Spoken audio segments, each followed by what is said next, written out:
Sziasztok! Megnézzük, hogy a lelkitársakkal mi a helyzet, mit tudhatunk meg az ő jelenlegi állásukról, vagy hogy a kapcsolatukról.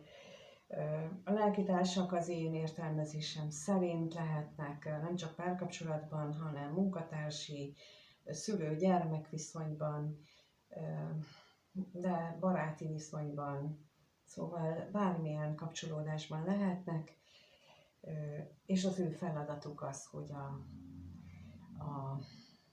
a másik személyt és kölcsönösen többnyire segítsék az életfeladatuk megvalósításában, ugyanis az én nézőpontom szerint egy meghatározott, nem csak egy, több meghatározott életfeladattal, sorsfeladattal érkezünk, és ezek a lélektársi kapcsolódások, ezek előre el vannak tervezve, csak az, hogy hogyan alakulnak, ez a szabad akaratunktól függ, de megnézzük most akkor, hogy hogyan vannak ők. Ez egyébként ezeket a dolgokat így a szellemtudományok terén lehet megtanulni, vagy azt ott lehet megismerni, és nagyon szívesen beszélek erről, mert jó lenne, hogyha több mindenki érteni, hogy hogyan éljük, hogy hogyan van a láthatatlan világ, vagy az általunk ismeretlen világ, amit érzékelünk, meg érzünk, de nem tudjuk, hogy működik, és mi a szerepünk benne, és olyan vakok és süketeknek érezhetjük időnként magunkat. Na de ők megnézzük, hogy hogyan érzik magukat, tehát a kapcsolatuk, ezek a lelkitársi kapcsolatok milyen, lássuk. Milyen ez a lelkitársi kapcsolat? Mit tudhatunk meg?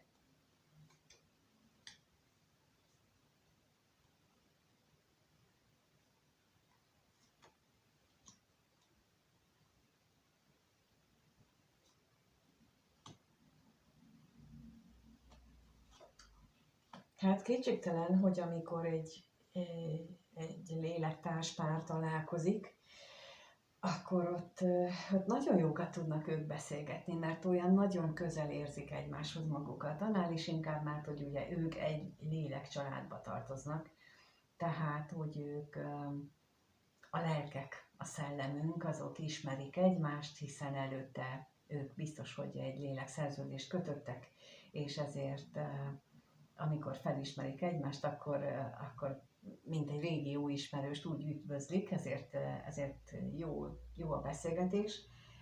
Még akkor is, hogyha egyébként pedig bizonyos szempontokból unszimpatikus.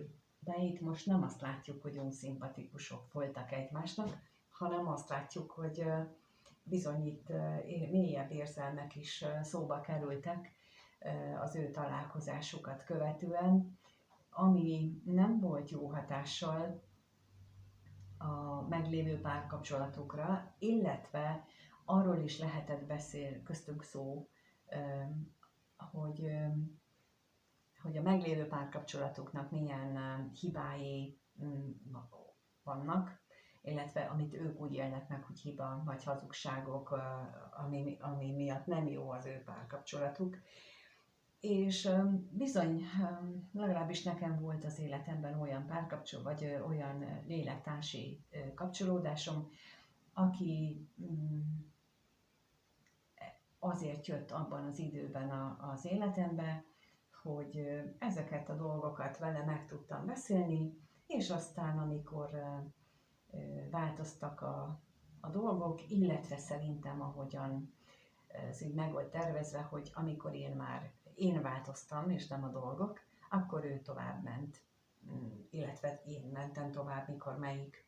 De az a lényeg, hogy én ezt mondjuk többször is megtapasztaltam, ilyen típusú kapcsolódást, olyat is, amikor azért mélyebb érzelmek is voltak, de mégsem lett belőle semmi, tehát nem lett hármas kapcsolat vagy ilyesmi, csak a lényeg az volt, hogy ő támaszt adott akkor abban a pillanatban. De amiről már többször beszéltem, az anyósommal például ott is megvolt ez a mély szeretet. Annak ellenére, hogy ő viszont, és jókat is tudtunk beszélgetni, annak ellenére, hogy ő vele viszont hát elég negatív volt a fizikai szinten a megtapasztalásunk, de nekem abból azt kellett akkor megtapasztalni. Itt is lehet ebben a kirakásban, vagyis a kirakásnak ebben a stádiumában még bármelyik benne van ebben, és azért mondom el, hogy pont amit az előbb mondtam, hogy úgy tudjuk, hogy nem véletlenül történnek a dolgok, csak a láthatatlan világnak a természetét nem ismerjük, ezt nem tanítják. Na nézzük a látogatást, hogy ez mit jelent így itt ebben a találkozásban. Hát igen, ez az, amit az előbb mondtam, tehát, hogy amikor ők találkoztak, akkor egyik vagy mindkettőjük a múltjának a veszteségeit élte meg, és azzal kapcsolatosan nem volt benne, hát van magabiztosság, mondjuk így. Tehát, hogy elbizonytalanodott, hogy most akkor ő a hibás, ő vele történik ez, vagy valaki más okozta. Ugye nagyon gyakran tudunk másokat okolni, de azért vannak sokan, akik saját magukat is megkérdőjelezik, hogy ők jól jártak el, például egy-egy esetben. Na nézzük itt a hamisságot.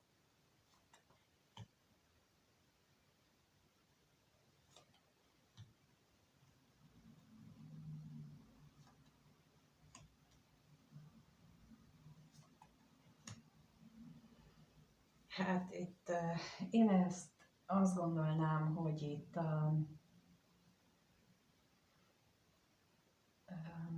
ez lehetséges egy olyan kapcsolat volt, hogy vagy olyan kapcsolatról van itt szó, ahol ők jól el vannak egymással, de egyelőre félnek, hogy ez a közelség az őket arra buzdítja, hogy engedjenek a vágyaiknak, és egyfajta olyan megélésük legyen, amit mondtam, hogy ők nem biztos, hogy párkapcsolatok akarnak ebből létrehozni, de jó egymással megbeszélni, és félnek attól, hogy együtt megéljék az otthonosság érzését, tehát az egymás társaságát, mert mondjuk az rombolná a meglévő kapcsolatukat, hogyha valakivel így van, tehát hogy itt azért ilyen is van.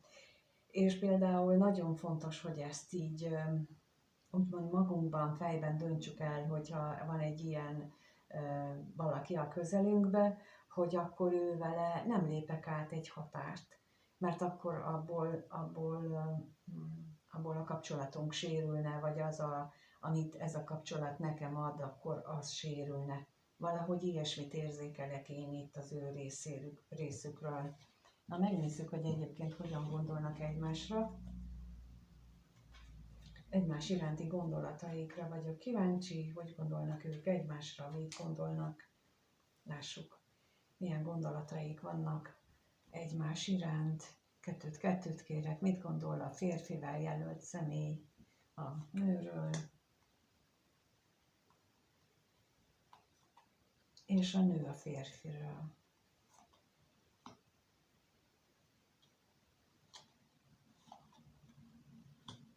Hát úgy látom, hogy a férfit fölzaklatja, lelkileg nagyon fölzaklatja ez a lélektárs.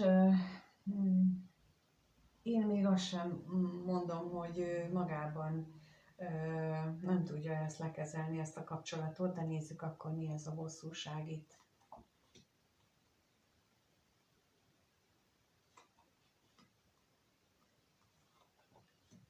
No, hát ez egy tanítás. Ez egy nagyon mély lelki tanítás, amit mint ahogy mondtam, lélekszerződésen alapszik, és olyan, mint hogyha ennek a kapcsolódásnak, vagy ennek a belső küzdelemnek meg lenne a célja. Valahogyan ez passzol a férfival jelzett személynek a hosszú távú reményei, terveihez, csak ezt ő mondjuk nincs tudatában ennek.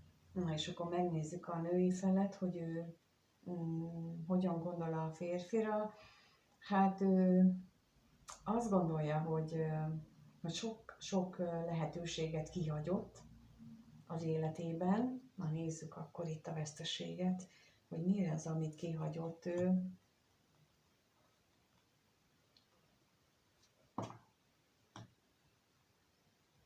Értékes dolgokról mondott le, és olyan dolgokról mondott le, ami az ő valódi vágyával volt összhangban, és mégsem lépte meg. Lehetséges, hogy azért, mert nem ismerte fel azt, hogy számára ez a valódi érték, vagy lehetséges, hogy azért, mert mást határozott meg magának értékként. Például mondok egyet, hogy látjuk néha azt, hogy a szomszédnak tök jó autója van, rohadt drága autó, bocsánat, de egy nagyon drága autó, és akkor azért, mert mi úgy könyveljük el, hogy nekünk ilyen úgysem lesz, ezért azt mondjuk magunknak, hogy én erre nem is vágyom. Nekem ilyen nem is kellene. Nekem tökéletesen jó az én kis Suzuki-m, abból is a régebbi fajta, már az könnyen javítható, még meg is tudjuk magyarázni, hogy miért. Szóval, hogy valami ilyenre is képesek vagyunk akkor, amikor gondolatban nem engedünk meg magunknak valamit, vagy pedig azért nem engedjük meg, mert hogy például ezt plántálták belénk gyerekként, hogy a mi családunk az ilyet nem csinál, hogy mi mások vagyunk, mi nem tartozunk azok közé, akik ilyet csinálnak, például ez a ne tartos sehová tiltó vagy gátló parancsnak a tipikus megjelenése, amikor mi különbek vagyunk, mi mások vagyunk, vagy a gyerek más, vagy te különből, te elütsz a többiektől, te nem tudsz közéjük tartozni, téged úgyse fogadnak el. Na ilyen háttérrel, de gyermekkori háttérrel tudjuk elérni azt, hogy amikor felnőttek leszünk, akkor nem lesz meg a saját, vagy nem merünk megfogalmazni a saját valódi kívánságunkat, nem merjük megfogalmazni azt, hogy mi az, amire valójában vágyunk, ehelyett inkább ilyen üres vágyakat, ilyen soha el nem érhető vágyakat fogalmazunk meg, mert azt éljük meg belül, hogy úgysem kapunk meg, úgysem lesz abból semmi, mert ezt ültették el bennünk gyermekként. Nem tudunk róla, egyszerűen csak így működünk, azt hiszük, hogy ez született velünk, hogy ez ösztönből működik, de hát valójában nem erről van szó. És itt valami ilyesmit gondol a női fél a férfiról, hogy ő nem tudta kihasználni azokat a lehetőségeket, de azért, mert ő hazudott az értékkel kapcsolatban.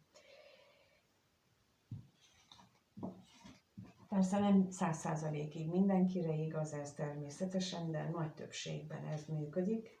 Ismerek olyat, akinél ez nem ezért, vagy nem ez van a háttérben, de azok nagyon-nagyon-nagyon kevesen vannak. De viszont megnézzük most azt, hogy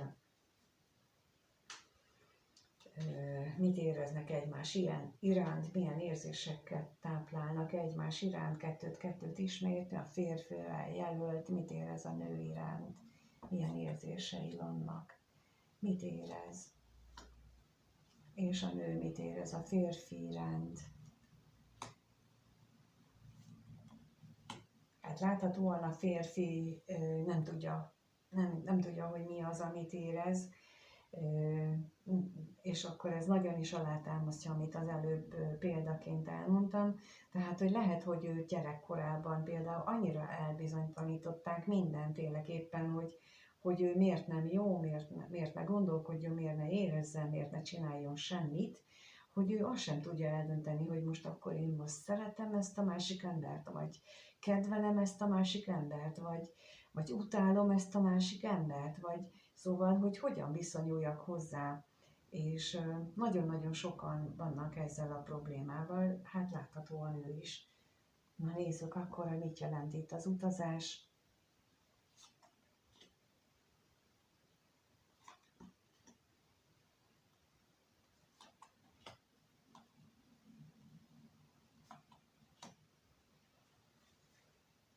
Hát itt most én úgy látom, hogy ez lehetséges. Egyrészt ugye, amit mondtam, hogy egy gyermekkorban az anyai minta, vagy az anya akadályozta benne ennek az érzésnek a kialakulását, és akkor a bíróra is kérnék szépen.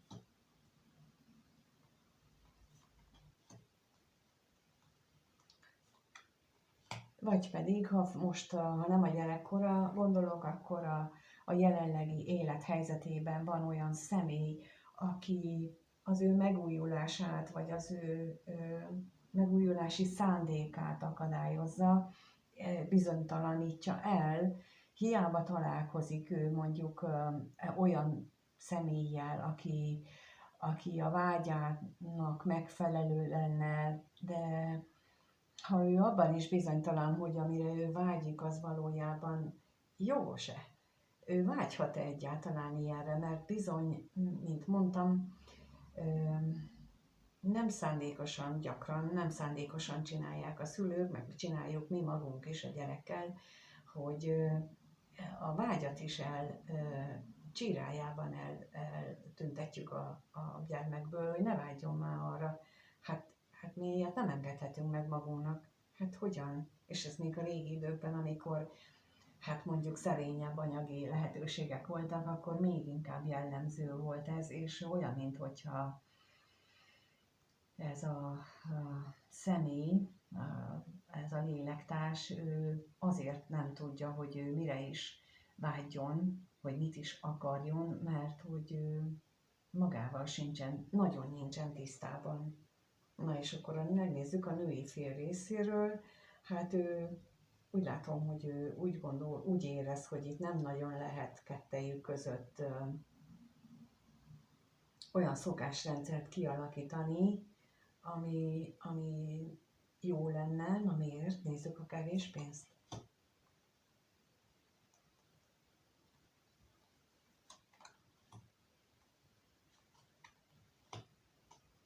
Hát azért, mert neki, mármint hogy a férfinak olyan elképzelései vannak a párkapcsolatról, hogy az biztosan nem működik, meg az sosem jót csinál, meg az ahhoz, hogy ő neki, illetve, és ez már a női érzés, hogy ahhoz nagyot kellene változni a férfinak, hogy ezekből a mintákból, a sémákból, hogy ők egy szintre kerüljenek. Na most itt még az örvendezésre kérnék szépen. Mert olyan, mintha itt a női félnek meglennének a saját szokásai, a saját életének, hogy hogyan képzeli el az életét, és az nagyon más lenne, mint a férfié. Viszont amit nem biztos, hogy beismer magának, vagy lehet, hogy beismeri, és az nagyon is félelemmel tölti el, hogy a férfinak azok a függőségei, amelyek esetleg vannak, az nagyon-nagyon félelemmel tölti el. Tehát hiába tudnak ők jókat beszélni, és hiába tudnak ők egymásnak segíteni, itt a közös szokások miatt, kialakításának a hiánya miatt nem nagyon látja ő az esélyét arra, hogy ők együtt tudjanak lenni. Tehát itt most például lehet az, hogy a társadalmi különbségek, a neveltetésbeli különbségek, az iskolázottságbeli különbségek azok miatt van ez a szokásbeli különbség. Tehát most mondok egy példát, van, aki ilyen olasz mamma típusú családmodellben nőtt fel, ahol a nagy család, a mindent összeülünk és mindent is megbeszélünk, a másik pedig meglehetősen magányos farkas, illetve az ő családjában nem volt ez szokás, és ezért teljesen eltérő dolgot éltek meg, illetve szokásokat alakítottak ki. Hát ez nagyon nehéz összehozni, összehangolni, ezért gondolhatja például ott a nő. Na és akkor megnézzük, hogy hogyan alakul a kapcsolatuk a következő 1-2 hétben. Lássuk, hogyan alakul ez a lélektársi kapcsolat.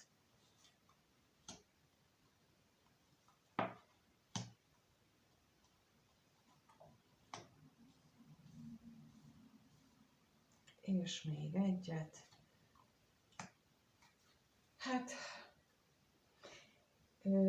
megmarad, stabil marad, lehetséges, hogy történnek apró, örömteli helyzetek, beszélgetések, és a remény az mind a kettejükben ott lesz. Ott lesz arra, hogy ez így még alakulhat valahogy. Na nézzük a váratlan örömet, hogy az mit jelent itten. És a levélre is kérnék szépen.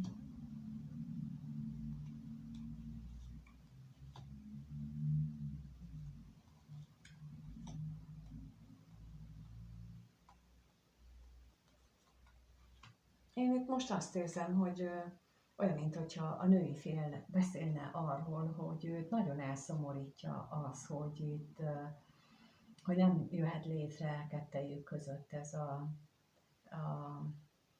szokások, az eltérő szokások miatt nem jöhet létre közöttük valamiféle dolog, és valamiféle olyan harmonikus kapcsolódás, amire mind a ketten vágynának, láthatóan mind a ketten vágynának, de itt úgy látom, hogy a női félben ez meg is fogalmazódik a következő időszakban, akár beszélhet is róla, hogy ehhez milyen változásokra lenne szükség, de hát azért ezt nem remélhetjük, hogy ennek az eredménye hamar meg is nyilvánul, de az jó, hogy tudnak egymással beszélni, mert ez nagyon fontos. És azt hiszem, hogy mindenkinek az életében nagyon fontos, hogy legyen, hogy érkezzen az életébe olyan személy, akivel mindent is meg tud beszélni, és akivel nem kell, vagy nem érzi feszélyezve magát. És ez egy olyan kapcsolat tud lenni, legalábbis ahogy mutatták a lapok, és meg is marad, úgy látom, mert a mély lelki beszélgetések továbbra is ott lesznek. És köszönöm, hogyha itt voltatok és megnéztétek. Ha megírjátok, hogy nektek van-e ilyen, vagy volt-e már ilyen tapasztalatotok az életben, hogy ilyen lelkitársi kapcsolat, nem feltétlenül párkapcsolat, hanem valami más, ahogyan esetleg erre ráismertetek magatokból, annak örülök, és hálásan fogadom, ha ezt megírjátok a kommentben, ahogy a kommentben, vagy bármilyen interakciót, emojit, vagy bármit is szívesen fogadok, és örülök neki, és nagyon köszönöm, ahogy a lájkot és a feliratkozásokat is köszönöm. A leírásban megtaláljátok az elérhetőséget, hogyha egyéni konzultációt szeretnétek tőlem, vagy hogy beszéljünk ezekről a dolgokról, esetleg a szellemi törvényekről is, hogyha szeretnétek, vagy a belső gyermek kurzusokról, vagy a blogról, ami ingyenesen elolvasható, az mind ott van a leírásban, a kékkel jelöltnél rákattintani, és akkor már ott is vagytok, és el tudjátok olvasni. Például erről is bővebben, amiről itt most beszéltem. És amíg nem találkozunk, mindenkinek minden jót kívánok. Sziasztok!